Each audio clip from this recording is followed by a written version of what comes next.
You're listening to Grain of Salt, a podcast hosted by Donnie Burtless and Krista Glennie Seishu, covering the Buffalo Niagara region's food and drink scene. This week's episode is brought to you by Step Out Buffalo. Check out stepoutbuffalo.com for what to see, things to do, and food to try in Western New York. Find info on festivals, beer events, concerts, tours, and everything else happening in Buffalo. This week, Donnie talks with the young and talented Brett Brennan, the kitchen manager of Oshun. Donnie and Brett chat about his start in the kitchen and culinary school, working under talented chefs like Mike Andrzejewski and Ross Warhol, and the learning curve of running a kitchen at 22 years old.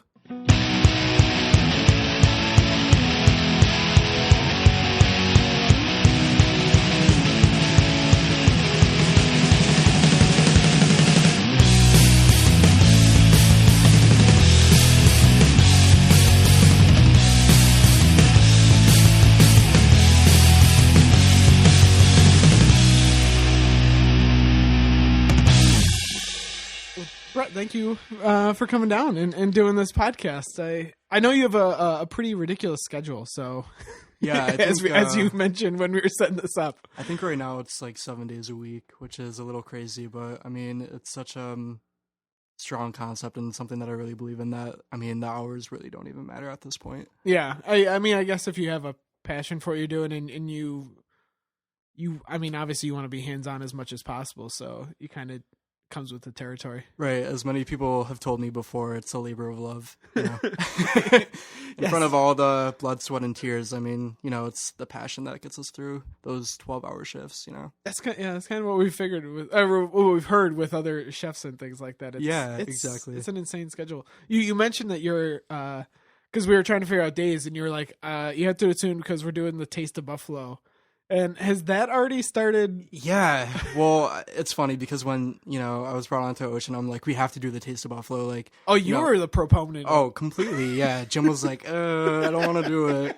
I was going to say, I've never seen Shango there or anything. So well, back in the day, Shango did actually do it a couple years. You know, really? Like being born and raised in Buffalo, like, you know, I'm really pro, you know, Taste of Buffalo, like festivals and stuff like that. Yeah. And, you know, it's a great showcase. Now kind of being like the head honcho of a restaurant, you know, something like the taste doesn't really like scare us. I mean, as long as you're smart about it and you're not like deep frying like a whole bunch of like taquitos to like order, you know, or like doing soup. Can't you make some seafood taquitos? Yeah, I mean, we could, but like, I don't want to like spend like countless nights like rolling those things, you know? So, I mean, we're going to keep it like super easy and just do like oysters on the half shell, shrimp cocktail, and it'll be like super fun, really laid back. And I mean, you know, some hands might like fall off, but you know, that's the least of our worries. So wow, that's ambitious. Yeah, we're really, really excited about it. And, you know, it'll just be fun to kind of like have Oshun there, like in the midst of, you know, Jack Castor's and all these other like chain restaurants. So yeah. Because I think that's important, you know, I go to like the Taste every year and,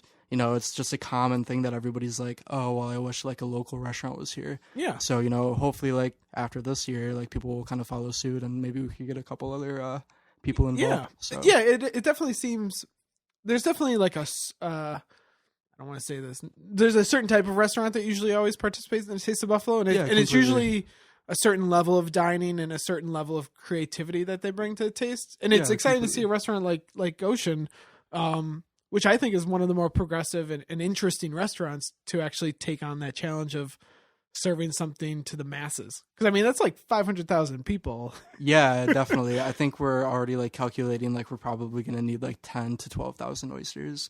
Oh, my God. So, yeah, we'll be bringing those in within the next couple of weeks. And God bless you. You know, hey, don't bless me. Bless like the people who are going to be cleaning those things. So I'll be in there, but I'm probably going to max out at like 800. So, yeah, it'll be fun. I'm really excited about it. That's awesome. So I think I first met you, or at least found out about you. You were working with Ross Warhol for a period of time, right? Yeah. So I mean, I've been in the industry. That was like years ago, right? It feels like years ago. Like, Maybe it really wasn't does. that long ago. I mean, I've been in the industry for I think 5 years now, Nice. And it's been like a crazy 5 years. I mean, like I said, I've been born and raised in Buffalo, and you know, I went to culinary school at Niagara County Community College. Mm-hmm. Which was hands down the best decision my parents ever made for me. Like, I went to Canisius High School, like the whole 9 yards. Yeah. And I was super dead set on like going to like the CIA or one of those really big schools, but my parents just weren't having it. They're like, we're not going to pay X amount of money. It's a lot of cash. It's a huge risk too, but you know, you might have heard from our previous podcast about which I culinary totally school. listened to, and I'll like be the first to admit, like, I'm totally for culinary schools. I mean, I learned so much, and I had so many opportunities handed my way that, you know, if I didn't go to culinary school, I probably wouldn't be in the same situation that I'm in right now. Or best case scenario, it would have taken you a longer time to get to where you are now, probably. Without a doubt. Yeah. So, and, you know, through culinary school, like, by the time that I was done with my education there, I was, like, a part of the first graduating class of their new institute. You got to have the nice space? So, like, when I first started at the Sanborn campus up in Sanborn, New York, they announced it, and I'm like, all right, well, I'm not missing out on this. Are you kidding me? So I was like, all right, well, I'll go and, like, get my certificate in baking and pastry arts, which was sweet because, like, you're just dealing with all this brand new equipment, and by that time, you're kind of, like, at the top of your class anyway, so, like, teachers are like, hey, you want to do this? I'm like, yeah, like, I want to mess around with all this, like, awesome equipment. So it's an insane facility. It's amazing. Like, I mean, anybody who's like, hey, like, should I go to culinary school? I'm like, go there because you get exposed to the coolest stuff. The teachers there are great. Tuition's super cheap. Yeah. And again, you get hooked up with so many opportunities, especially like being in Buffalo too, like going to culinary school. You could go to school full time and work full time, which again, nobody really wants to do, but in this industry, it really sets you apart from everybody else. And you can, you know, attach yourself to a really up and coming restaurant or, you know, a restaurant that's been here for X amount of years and really learn a lot of stuff. So it seems like you knew pretty early on that you wanted to go into the restaurant industry. I mean, especially if like as coming out of high school, you even thought about like CA or anything. Yeah, I mean, it was kind of weird. I grew up in a family where like we would travel a lot because my brother is a former like ex hockey star. So we would always go up to Canada and you know, I would always get dragged along, and I'm not a huge hockey fan, so I would always be like in the arcade playing video games. Nice. And whenever we would go, I would like force my dad into like being like, hey, can we go out to eat? And from an early like standpoint or an early age, like I've always just been somebody who enjoyed going out to eat and like enjoying hospitality from like a service standpoint and enjoying just like being in a restaurant. That's awesome. But I never really looked at it as being like an industry. I mean, going to Canisius, everybody goes on to becoming like doctors and going to like Ivy League schools. And I remember in my junior year, I was like, all right, I have no idea what I want to do. And I remember I was watching Top Chef Chicago, I think, with my sister. And she was like, you seem like really enamored with this. Why don't you like look into it? And I think that was kind of the spark. So I'll admit I was definitely like one of those people who got into this industry because of like TV personalities, which I think a lot of people nowadays are like, I can't believe I'm saying that. But I mean, I think your generation too. I mean, it was all around you all the time. Like, completely. I mean, it's hard to not have that influence you in some way. Yeah, definitely. Yeah. So that was definitely the spark about it, and I mean, or the spark of it. And you know, while I was going to school, I was working at some really awesome places that taught me a lot of stuff, including like C-Bar, and you know, I really attribute a lot of what I know today because of Mike A. And I worked there when it was just C-Bar, and Mike didn't have like a million restaurants in the city. So this is when you were in high school you were working there? No, college. In college, yeah. And so was this still the Main Street, or not the Main Street, the downtown location, or was this? This was downtown, yeah. So, and you know, Mike would be first one in for like last one out every day, and just working with him and just seeing that dude's stamina, like I don't know how he does it. I have like the utmost respect for him. Yeah. And you know, at the time we had such a really awesome kitchen team there, and we're all like really, really close to this day. And you know, I don't think I'll ever be a part of a kitchen team like that. I mean, we put out like some of the most consistent, well executed food on a day-to-day basis, and it's really, really cool to see all of us kind of branch out, like, you know, a couple years later. But yeah, it was an amazing experience, and I was actually like helping opening up Cantina when that opened. Oh, really? So I got to experience that, which was like awesome. Like slinging tacos for the masses was amazing. And just hearing everybody's, you know, like critiques about it. Like the one thing that I love about like Buffalo's food scene is just what people have to say about different concepts, if you will. Okay. And you know, like Cantina was, I think, probably like the first like taqueria, if you will. Yeah, for sure. That like did really kind of innovative. Yeah, I mean, honestly, before that it was Mighty Taco and like those little tiny divey like Tex-Mex places. Yeah, which, you know, there's nothing wrong with like Don tequilas or whatever. Like if that's like you, like awesome. Yeah, you do you. You're right, yeah. But at Cantina, it was like one of the first places where we were putting fresh herbs on like everything, and like proteins that were marinated for like a super long time, and like all these cool like things, and just like the ideas behind it were like, wow, this is like really, really cool. And like at the end of the day, everything was super delicious. And the Koreatown is still one of my favorite things ever. Yeah, like I went in the other day and had a steak and cheese burrito, and I'm like, yep, still it tastes the same, you know.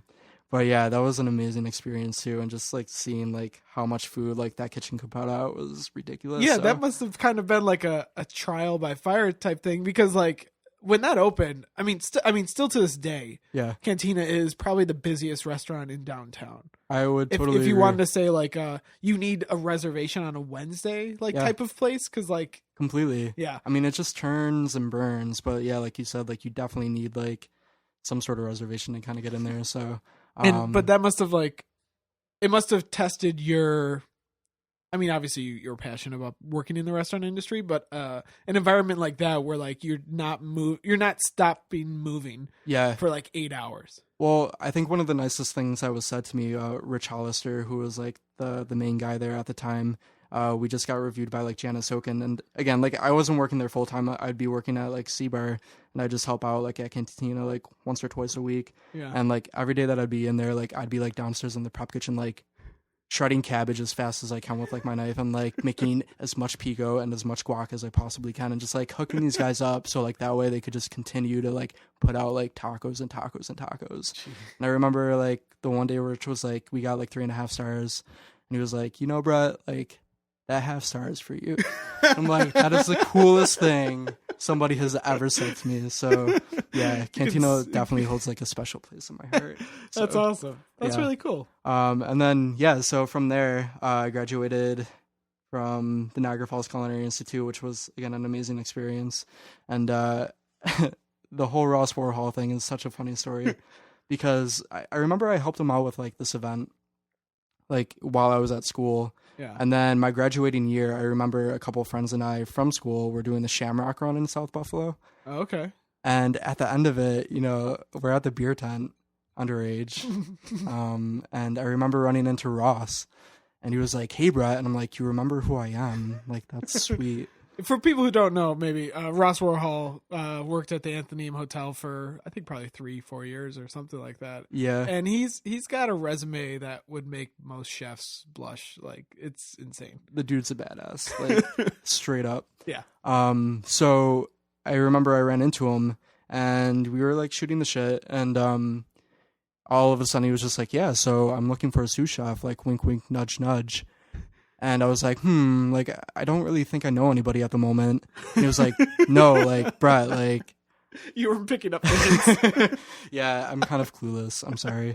But, so he wanted to bring me on board. And I remember, you know, the following week we, like, sat down at Spot and had coffee. And, I mean, the dude, like I said, he's a badass. Like, he's kind of, like, everything that I want to be, like, in this industry. Like, he's so nice, so humble. And, like, literally you could talk to him for hours on end about food, and not like the kind of talk where it's like, oh, I hate what so and so's doing, or like, you know, I can't believe like we're in Buffalo right now and everyone's serving like, you know, whatever, like fish tacos. Yeah. He's like the kind of guy who's all about like, oh, like I like learned this like really cool technique, like, oh, I just got back from the stage in like Norway, like all this stuff, and I'm like, wow, like you're awesome. He's very enthusiastic. He's super passionate, yes. really, really passionate. And he brought me on to the Athenaeum that summer season, which was a wild and crazy experience. Kind of like in the middle of I mean, it's almost like a little bit of an island, like you're really not leaving. Right. And again, being born in Buffalo and like raised in Buffalo, I really never had like the experience of like going like out of the city. So, and then for everybody who doesn't know, the Athenaeum is at the Chautauqua Institute in Chautauqua, New York. Gorgeous, gorgeous place. Really, really interesting. I mean, really, really culturally up there as like one of the coolest places in the States for sure. Yeah. But yeah, so I was brought down for like the season.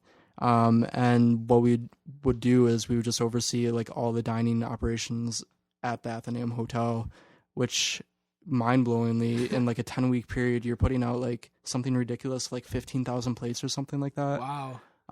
You wouldn't guess there would be that much, but yeah, it was just crazy. Like the hotel would be like fully booked for like the entire season. And then what was really interesting for like dinner service, for lunch or for breakfast and lunch, which was 7 days a week, you would do like buffet services. Yeah. And then for dinner, it was like a price fixed menu. So everybody would get 4 courses. So we would be putting out like 1,200 plates like a night or something like that. Jeez. So yeah, like 15,000 plates like a week, I think. Wow. Yeah, I'm sorry. It was like ridiculous the amount of food that we would like go through. Yeah. And it was insane because like it exposed me to seasonal work too. So with seasonal employment, you're kind of dealing with like a lot of people who really have no experience in the kitchen, especially in Chautauqua. Dudes who are just not in school, basically. Yeah, so like, you know, we have like this like team of like 15 people who have never like worked with a chef knife before, and like we're trying to teach them how to like cut things while like putting out like all this food. Yeah. And like running around. So that was crazy, but probably the highlight of like the whole experience was this concept that Ross let me work on with him, called Bloom, which was like this 40-seat restaurant within the hotel that would just operate on Fridays and Saturday nights. And we would change up the menu on a week-to-week basis, depending on what we could get in from a 50-mile radius of the restaurant. So like everything from like the oils to like the proteins to the produce to the everything, the finishing herbs was within a 50-mile radius of the hotel. So that really exposed me to the importance of like this whole farm to table thing, because before that, you know, like I knew of it. Yeah. And I kind of took it for what it was. Like I didn't really understand it. I'm like, oh, well, you know, that's cool. Like everybody should be doing that. Yeah. But being able to like pick up like produce with like bugs all over it and like getting chickens that like tasted like nothing I've ever tasted before was definitely like a mind-blowing experience. And I mean, just being able to work with Ross on like that whole concept was amazing. And yeah, I remember reading about that, and I think Andrew Galarno might have went to the first one. Yeah, and he like could not have said nicer things about it. It was amazing. I mean, I think we got an 8, and Ross was like super bummed about it because I mean, literally like watching him play, he's an artist. Like I could watch him play for like an hour and be like, I don't know how you physically managed to put all these components onto a plate in such like an artful way. Like it was amazing, and it was some of the coolest food I've ever seen like go out of the kitchen. And you know, I was kind of floored that we got an 8. But I mean, you know, it just goes to show how like subjective food is, I guess you can say. Yeah.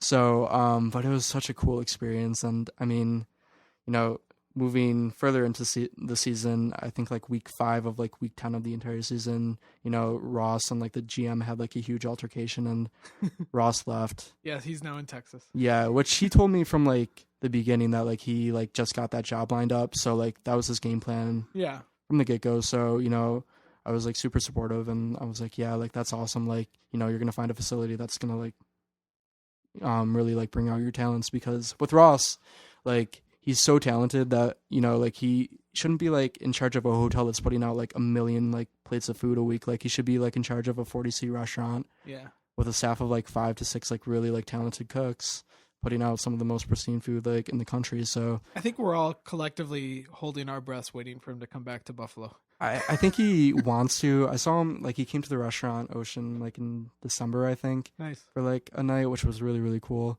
And yeah, I think he wants to come back, but you know, I think he really wants to like make a name for himself, and I think he's in the situation where it might happen, and you know, I really wish him the best. So yeah, I mean, he's already gotten some really good press for the stuff he's doing at I think it's called the Pelican Club? Yeah, the Pelican Club. Yeah. So yeah, we're all just jealous that we can't eat his food, I guess. Yeah, definitely. The greater Houston area gets to enjoy it. Yeah. Right? Yeah. So, but yeah, so then after Ross left, it's like, all right, well, who's gonna man this like hotel? And it was me and this kid named Zach, who were still really tight. We were kind of like the 2 like Sues of like the hotel. Nice. So like we kind of had to like take over. How'd that go? Which was really interesting. So it's like, all right, well, here's this like 21-year-old kid and like this other 21-year-old kid running like the Athenaeum Hotel. So, which was really awesome. I mean, we had a really good team. Like, you know, we didn't have to do everything. Like there was a food and beverage director, and like the GM would help out with like a lot of stuff. So it wasn't like we were like thrown to the wolves. Like we like had our hands held, which was awesome. But so like, we turned a shitty situation into some pretty sweet stuff. Yeah. So and you survived. Exactly. Which then brings me to Oshun. I mean, like, it was August, and at the time I was planning, all right, like, what am I going to do after the season? Like, I wanted to get out of Buffalo. Like, I had a few tryouts set up at some really sweet places in like New York and Chicago. But I was really kind of hesitant. Like, I'm like, I've never done this before. Yeah. Like stages and whatnot. Well, I've done stages and stuff like that, but like being able to just like move to like New York and like have no idea like where you're going to live. Like, at the time I was like, I don't know what the difference between uptown and like downtown is. So it was a really daunting notion. And then I remember like a week before like I was going to really like to start to like make moves. I got a call from Jim Guarino of Shango. And I actually still have like the voicemail on my phone because it's, like, that's adorable. It's sweet. But he was like, "Hey fella, like, I hear like you're finishing up at the Athenaeum. I wanted to have you come into Shango. Like, we could have some espresso. And I want to talk to you about like this really cool restaurant idea that I have like in the motion." And so, what year was that? Was like, so that had to be August of 13. Yeah, 13. Because I mean, I remember hearing about it. Maybe September of 2013. Right. Yeah, so that's when like it happened, and then we opened in August of 2014. So it was literally exactly a year before we opened that. I even heard about Oshun and whatnot. So yeah, I remember going to Shango, and he like showed me the blueprints for like this restaurant, and I remember just like my jaw dropping because like I remember like, again, being born and raised in Buffalo, like you come to know all these places like downtown.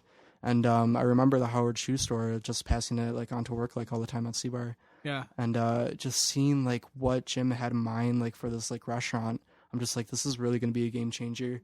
And I mean, if anybody else would have asked me to like come on board, I probably would have said no.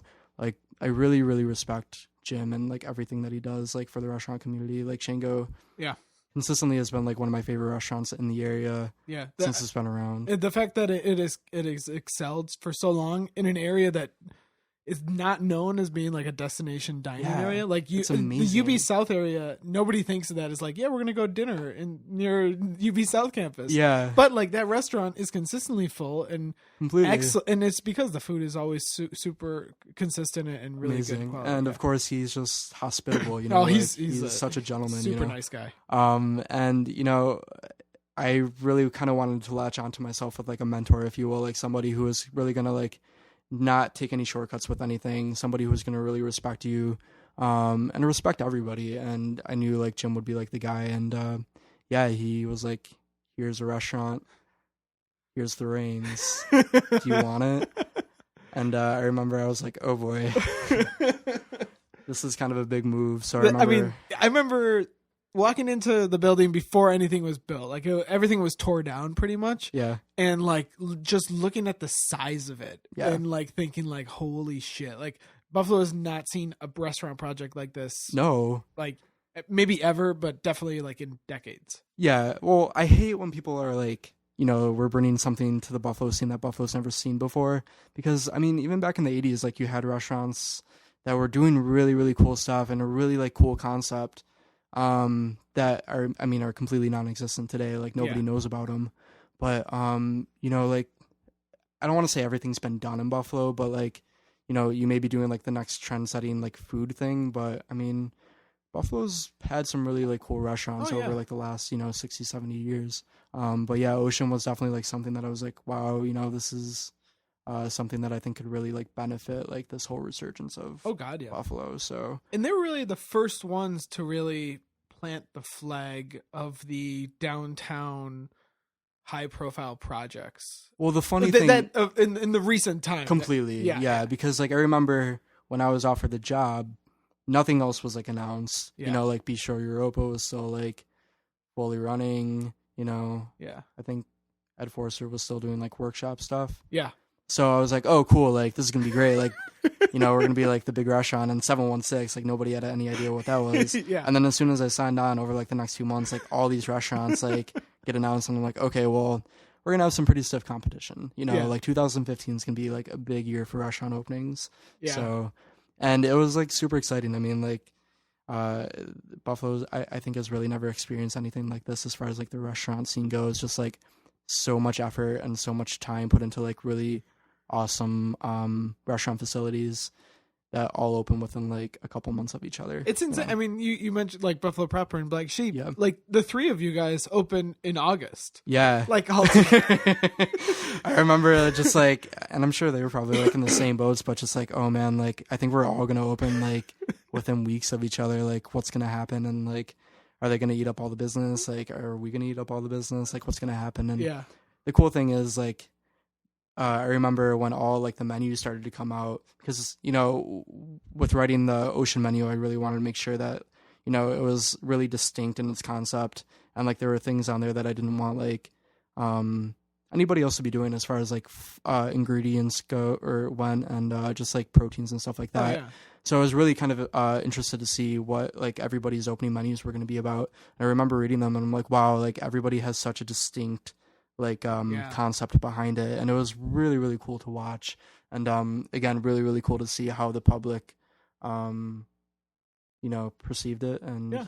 Everyone, I was excited because it looked like the public was as excited for these new restaurants as like I am, and I'm like a food nerd, right? So of course I'm going to be excited. But then like to see like the, you know, people from the burbs getting excited was like it was good to see. It made me feel more confident in what was coming. Yeah, that people would actually support these restaurants. Yeah, and I mean that was the big thing with like all of it is like we just felt so confident and just like you know bringing the concept to an area that I think a lot of people would be like really kind of nervous about putting a lot of money into for a restaurant. Oh yeah, for sure. But we just like knew it was gonna be successful from the get go. So when you're talking to Jim, like at that point, like what was your knowledge of seafood? And because like I mean, Oshun's menu, it's what probably like 80%. Yeah, definitely. Seafood I mean, based. I think like right now we have like 13 to 15 varieties of seafood, not including the oysters. Yeah, I mean, was that like something you kind of had to?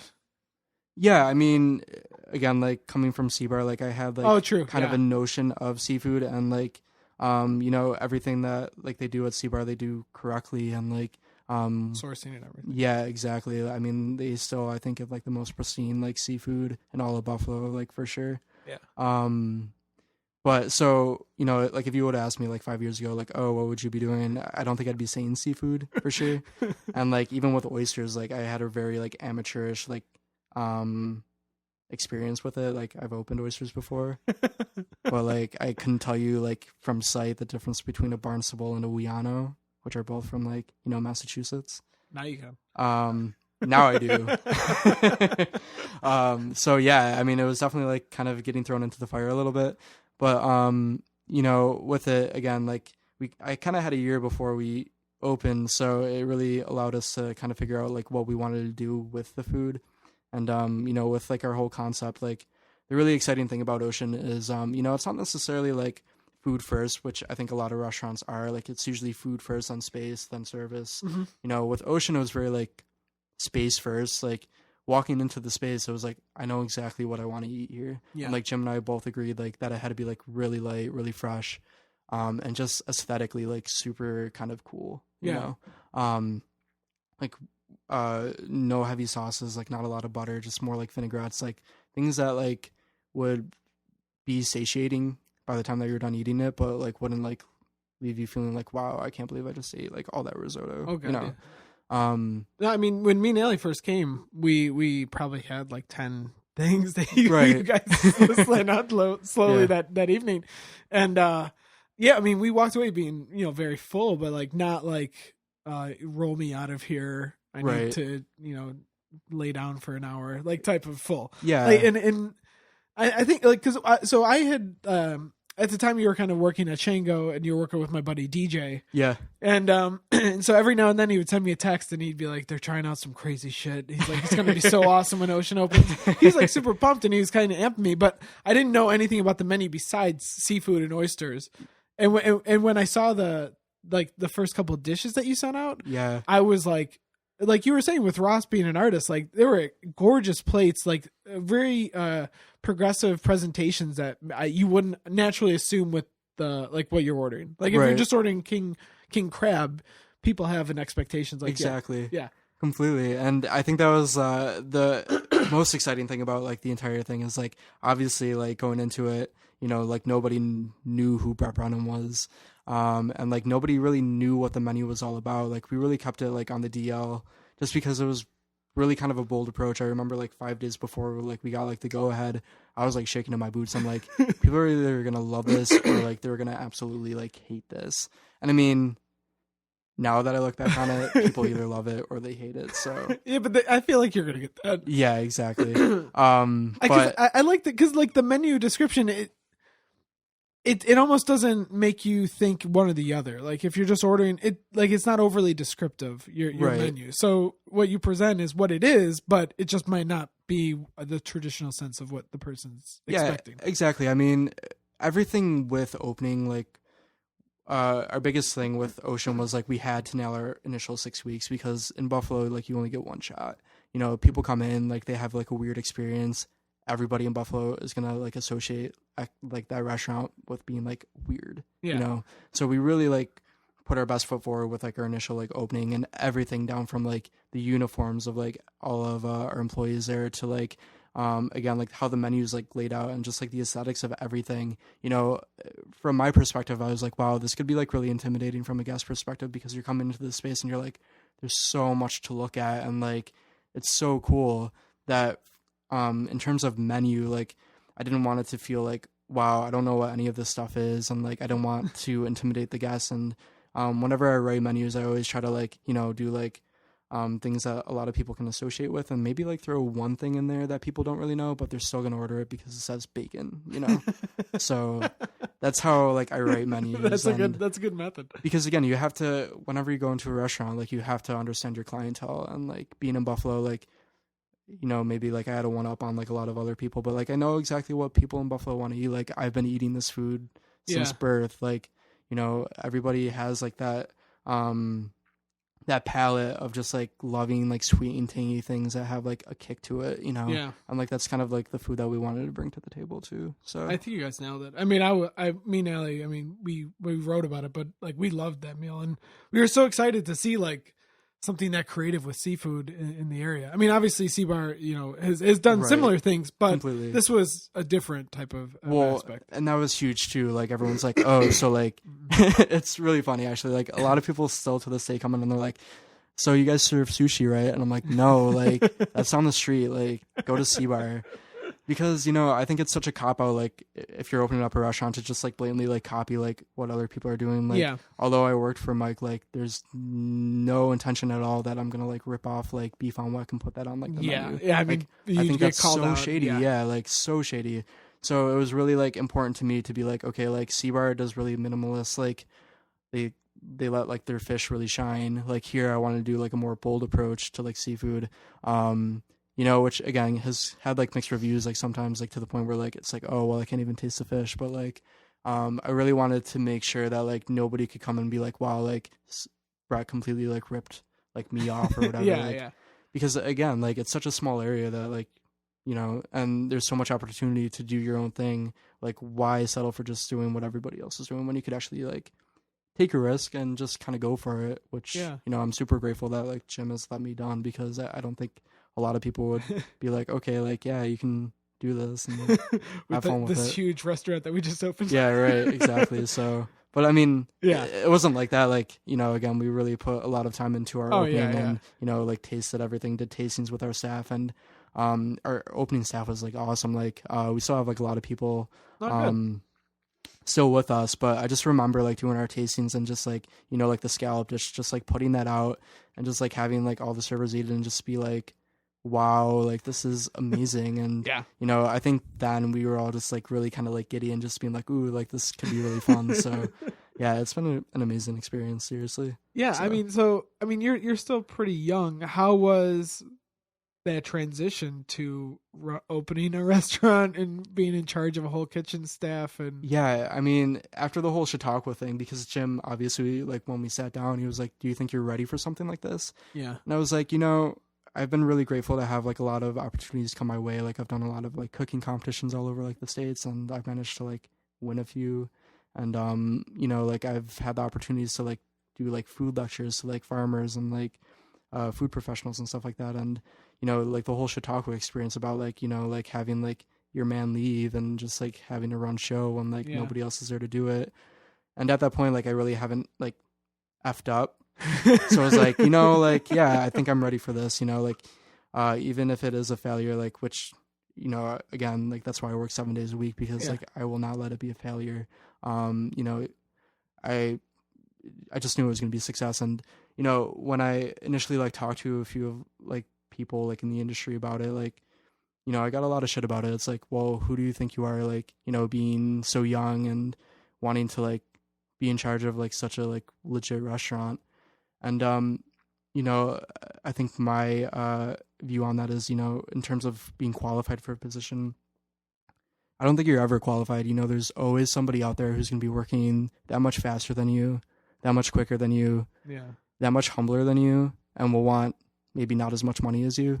You know, like, what really makes you qualified? Like, does making you like work, you know, in a Michelin star restaurant like make you qualified? Does making you go to school make you qualified? You know, like there's all these like variables. And, you know, again, this was just a shot for me to like do it. Like I had no intentions of like, you know, burning like anybody's reputation. Like nobody at like work calls me like chef. Like I go by like kitchen manager, because you know, the whole like notion of quote unquote chef, like I feel like in this day and age is completely skewed anyways. But a lot of people are called chefs. Well, it was funny. Like I was in Chicago like a couple weeks ago, and like people would be like, "Oh, what do you do?" And I'm like, "Oh, I'm in the restaurant industry." And everybody would be like, "Oh yeah, my brother was on Chopped," or like my niece was like the runner up for like MasterChef Junior. And like I feel like in this day and age, everybody knows somebody who's been on like a reality cooking show or whatever, which is cool. Like don't get me wrong, like I love the fact that like, you know, everybody's so like knowledgeable about food. It raises the stakes. Like people like can go out to eat now and be like, "Oh, I know what sumac is. Like I know what tofu is." And like it's crazy. But at the same token, like the whole notion of like a chef, I feel is completely skewed. And like it was never my intention to like come out the gate and be like, "Yeah, I'm a chef," because I don't think I am. Like, you know, I don't have X amount of years of experience. Like, you know, I can't, you know, proficiently like butcher like 30 pigs in a row. Like I can butcher a pig, I can do rabbits, I can do anything that you ask me to do, but like you know, I can't do it like, you know, some chefs that I've seen, like, you know, I think the last show you guys were talking about like Roland 10 and like the CMC, like that dude's legit. Like he can like literally fabricate a fish in like 2 seconds, and like that's a chef. Like I'm not that. So like my whole like the reason why I came onto Oshun was like it was like an opportunity for me to, you know, put out food that had my like thoughts behind it, and my ideas behind it. And it was an opportunity for me to, you know, take a managing position that like I could like oversee people and like see like how it would work. And again, like find an audience set and like see like how people perceive my food, because this was really like the first time that this has happened like on a large scale. And I mean, that was mainly it. Again, like it was never to like, you know, step on anybody's toes about like being like, "Oh yeah, I'm a chef. Like I took this for the money." Like clearly not. Like anybody in this industry is not in this for the money. Like straight up. So, yeah. So how was the on a more like surface level? You guys have kind of like an open kitchen. Yeah. Was that the first time you had worked in an open kitchen kind of setting like that?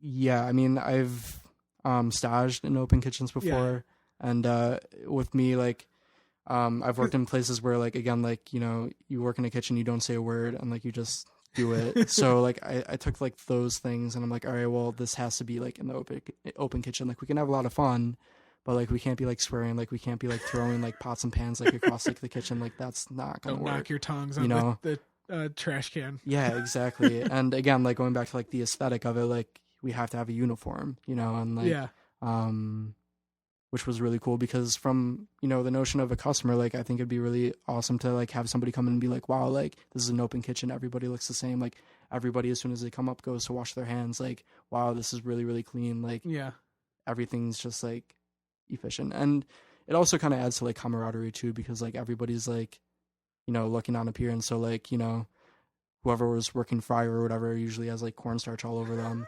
So everyone's like, "Yo, like turn your apron out. Like you look like a hot mess. Like people can see you," you know? So it's been a really like cool experience. And, at the end of the day, I think it makes us like take care of like our stuff like that much more. Like we really run an immaculate kitchen. Like yeah, it's very very clean, super clean. And again, that's something that like was brought onto me like from a very like, I don't want to say young age because I'm still pretty young. Rub it in, Brett. Yeah. So, but like stuff like that, like no matter what you're doing, whether it's tacos, fine dining food, like as long as you have like a really like clean facility, like I'll eat there any day of the week. Yeah. Like that for me is huge. Like I don't want to eat somewhere where like I know that like there's cross contamination. Like we really like are huge on like having people come in with like dietary restrictions and like food allergies, like because we know that we're really really uptight about that, and like we know that like we don't like mix seafood or shellfish with like other like things and stuff like that. So that's awesome. Again, it just all goes back to like taking care of your like product and taking care of your facility, and Oshun's like the perfect opportunity to do that. So like from when you started, like from August of last year to now, yeah, what do you think's been like the biggest surprise that you've encountered from the restaurant? Like, is it like a menu item that you thought like would kind of be the one that you like snuck on there that has become like super popular? Has it been any part of the job that's been like something that you just didn't foresee, I guess? Or I mean, as far as like day-to-day duties, like I knew that like it would be a lot of hours and a lot of stress, and just like waking up every day and being like, wow, like I wonder what is gonna like happen today. Like I related to like playing like a PlayStation game back in like the 90s and just like going hard at it like every day of the week during like the summer. And then like getting to level 10, and then all of a sudden like the PlayStation shuts down. Like you're like, crap, man, like I was doing so good, but like the situation like effed me over. Yeah. And that's kind of like how it is in the restaurant industry. So like that never fazed me or like surprised me. Like you go into it like expecting the worst, and like you just handle situations, and like you try to be cool as a cucumber about it. Yeah. Like but as far as like food goes, like with like the food at Oshun, I've had some really like awesome home runs, and then I've had some like major whiffs, like things that I thought were gonna be like really really big, nobody would like eat. So have you found like a common line for that, like or is it just like you still can be surprised by that? It's still surprising, honestly. Like like now that we're like in the summer months, which I'm really excited about because we have so much cool produce, and I think everybody's gonna be bringing up their A game with it. But like like we do like a lot of ceviches and stuff like that, which is like really really fun, and it allows you to put like all this like fun cool like ingredients into it.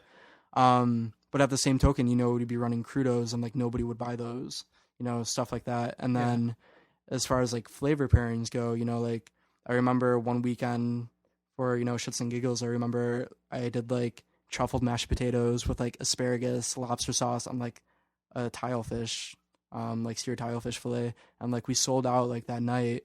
And like going into it, I'm like, all right, like I know like these are like the flavors that people can really relate to, and like it sounds delicious, it'll taste great.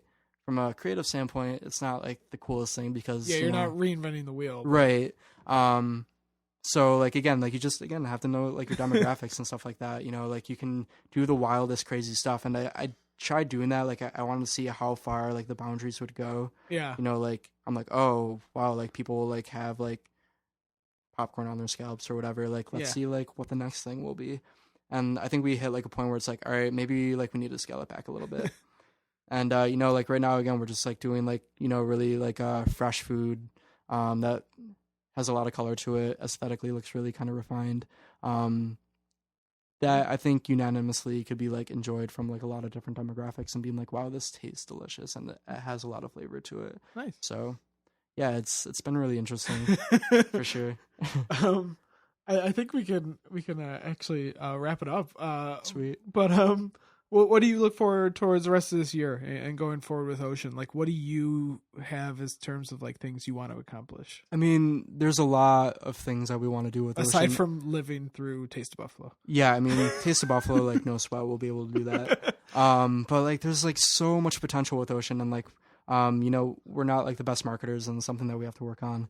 with like social media and stuff like that. But like we have like so many ideas of like things that we want to do. Like one thing that I'm really excited about that, you know, hopefully we can kind of get going by the end of the summer is just doing something on like Friday nights from like 11 to 2 in the morning and just like shucking oysters for like the masses. Nice. And the cool thing that a lot of people don't even see like at Oshun is just like how like the space looks at night with like all the lights turned down except like the blue awesome. glowing lights. Yeah. It just has like this really, really cool aesthetic. And like if you're playing like really kind of cool like edgy music and like you're shucking oysters and keep it really casual, like I think it could be something that would be really, really fun in this area. And I think we could kill it. Again, as long as we market it properly and like do it properly, it'd be huge. But again, you know, we're still taking it day by day and, you know, just trying to make things more efficient from a cost perspective and making sure that like everybody can come in and have a good experience. You know, like I'll say this on behalf on like every like, you know, new restaurant, but like, you know, like if you come in and have like a crappy experience, like, you know, try not to write a bad Yelp review, like because nobody likes that. It's not cool. And B, like go back in a couple months and, you know, try it again. Like, you know, opening up a restaurant is just like how they say it in like the books. Like it's a lot of work and, you know, there's a lot of variables in it and it's kind of impossible to try to make every single person happy. You know, just things fall through like the loop. It's not that we don't like you. It's like, we just screwed up, you know, like majorly. It's our fault. And, you know, like what we're trying to do right now is just making sure that everybody comes in and leaves happy, you know. And once we kind of get to that point and like everybody from our staff, from our guests, from everybody that's associated with the project feels good about coming to work every day, like loves like working there, then, you know, like we'll start doing like the really cool stuff, you know. Because, you know, at the end of the day, this isn't a restaurant that's going to be here for a year. It's going to be there for like a long time. And, you know, we're not looking at like what we're doing tomorrow. We're looking at what we're doing like a year from now, 2 years from now. So awesome. It's a long process. Awesome, man. Well, I'm looking forward to watching it and experience it for months and years to come. So thanks a lot. And again, thanks for having me here. This is so much fun. Thank you, man. And then keep up the great work. You guys are doing some really cool things at Oshun. And that means a lot. And it's awesome to see that. So cool. Thank you so much. Thanks, man. Thank you for listening to this episode of Grain of Salt. To keep up to date on future episodes, follow us on SoundCloud, Facebook, and Trending Buffalo. Again, thank you to Step Out Buffalo for sponsoring this episode. Check out stepoutbuffalo.com for what to see, things to do, and food to try in Western New York.